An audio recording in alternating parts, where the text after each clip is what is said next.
In this video, I'll be showing you how to make fruit in Infinite Craft. So first of all, you have to drag water and earth on top of it to create plant. Then we have to use wind and earth on top of it to create dust.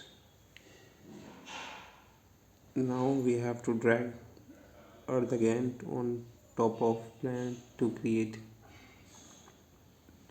on top of earth to create planet. After this, just drag on the top of planet to create sun. Just drag fire. Now we have to use plant on plant to create tree,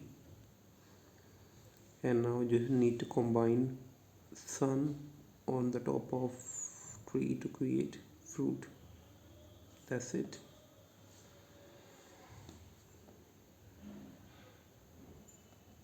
Hope you like it. Thanks for watching. Bye bye.